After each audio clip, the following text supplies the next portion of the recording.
soyez bénis. Je voulais vous poser une question, c'est très rapide. Qu'est-ce que vous croyez après la mort? Parce qu'un jour ou l'autre, on va mourir. Oui.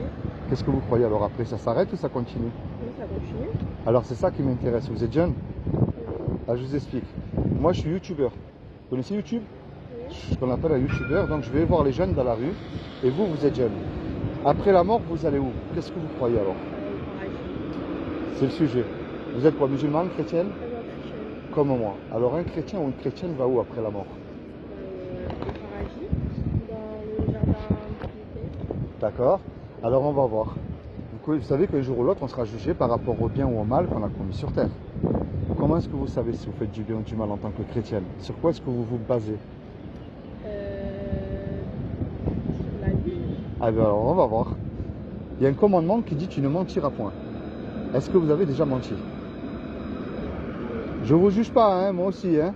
Quelqu'un qui dit qu'il n'a jamais menti, c'est un menteur déjà. Hein. Il y en a un autre qui dit tu ne voleras point. Est-ce que ça vous est déjà arrivé de prendre quelque chose qui n'était pas à vous? Peu importe la valeur. Hein. Même aller sur YouTube, télécharger une musique qui ne nous appartient pas. Ah bah oui. Il y en a un autre qui dit tu honoreras toujours tes parents. Est-ce que vous êtes sûr que vous avez toujours honoré vos parents? Merci.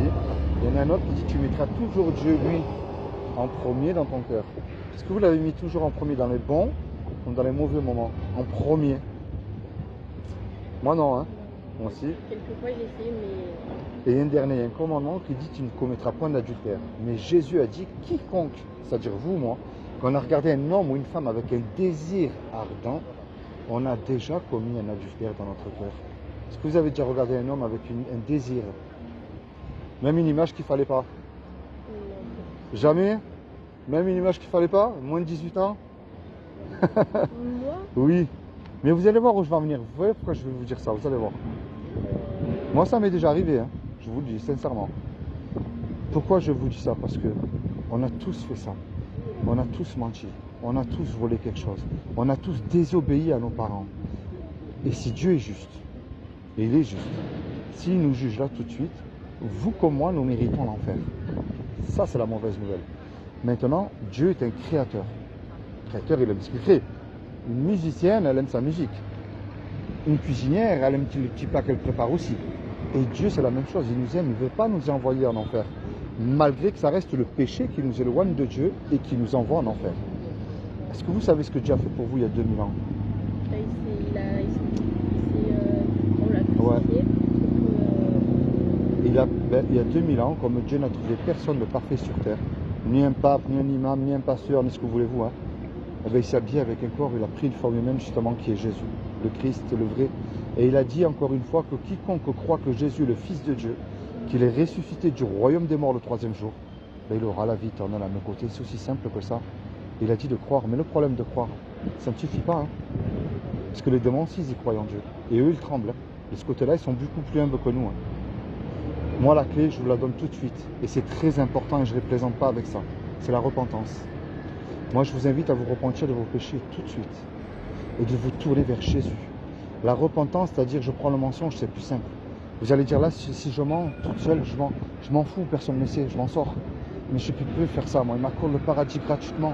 Il est mort à la croix pour moi à cause de ça. On lui a craché dessus. On lui a arraché les poils de la barbe. On l'a massacré. Pour moi, il a fait ça par amour. Et il ne me demande rien. Il frappe à la porte de mon cœur et il me demande uniquement de lui obéir et de le suivre. Alors par amour et par conscience envers Jésus, je décide de ne plus mentir. Vous voyez, c'est ça qu'il demande. Pas comme les hypocrites hein, qui chantent dimanche Alléluia à l'église et lundi, mardi, ils ont oublié qu'ils ont chanté Alléluia. Vous voyez, imaginez tous les deux, on va braquer le Monoprix là. On prend la caisse, tous les deux on se fait serrer. On passe devant le tribunal. Le juge il nous dit à tous les deux, moi c'est Philippe, c'est comment votre prénom? Maïlan. Maïlan? Ben Maïlan et Philippe, je vous condamne à me donner une caution d'1 million d'euros ou je vous envoie tous les deux, Maïlan et Philippe, 30 ans en prison. On n'a pas l'argent puisqu'on vient de se faire attraper par la police. Puis tous les deux, Maïlan, on ne peut pas revenir en arrière et effacer le mal qu'on a commis, c'est trop tard. Et on ne peut pas dire au juge, monsieur le juge, je vous promets, sur la tête de mes parents, c'est fini, je ne recommence plus. Laissez-moi partir, vous êtes bon, miséricordieux. Ça ne marche pas ça. Il arrive un homme, tout à coup, qu'on ne connaît pas, Maïlan, il paye la caution à notre place. Le juge est satisfait, il nous libère. Mais devant cet homme-là, tu as payé la caution, Maïlan. Il se présente lui en retour devant toi. Qu'est-ce que tu vas lui dire à cet homme-là? Imagine-toi le film tout de suite. Là. Cet homme qui a payé la caution, qui a versé l'argent, il se présente devant toi. Qu'est-ce que tu vas lui dire? Forcément, s'il va demander un service, tu vas lui faire, tu vas lui rendre, c'est normal. Tu vois cette image que je viens de te donner là? C'est ce que Jésus a fait pour toi sur la croix du mont Golgotha, pour tes péchés.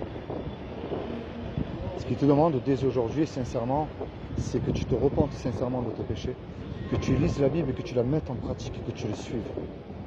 Tu comprends, c'est ça qu'il demande. Parce qu'un jour ou l'autre, on va mourir, ça c'est certain. Mais la grande question, est-ce que je suis réellement réconcilié? Parce que le baptême ne sauve pas. Il y en a beaucoup qui connaissent Jésus, qui continuent à vivre comme les gens du monde. Tu vois? Et un jour ou l'autre, on va faire le grand saut. Ma dernière question, est-ce que tu sauterais d'un avion sans parachute? En plein vol? Moi non. Pourtant, Marianne, on ne se connaît pas, mais tous les deux, on va faire le grand saut dans la mort. Parce que Jésus ne serait pas ton parachute. Parce que le seul nom qui nous a été donné sous le soleil, devant lequel tout genou fléchira, soit pour la perdition éternelle, soit pour la vie éternelle, c'est le nom de Jésus. Tu vois?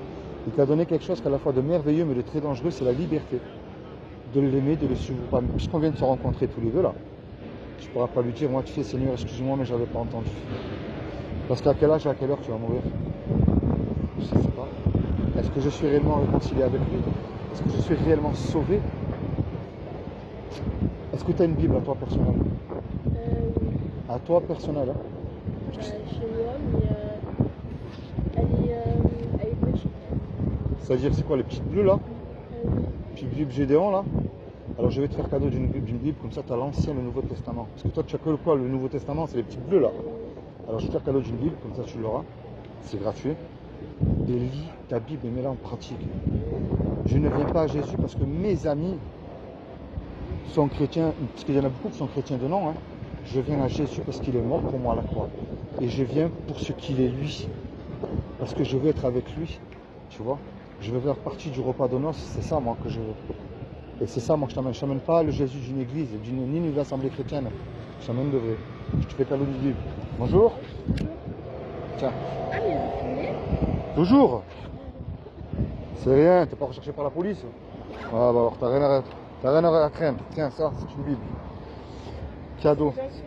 Vous en voulez une? Non, merci. Ah bah ça va. J'en ai une comme ça aussi chez moi. Elle est à toi, personnelle, chez toi? Bah, il faut que tout le monde. Ah bah maintenant t'as la tienne. Ok. Voilà. Bon, j'espère que tu vas te souvenir de ce que je t'ai dit. Certain? Allez, sois béni, bonne journée.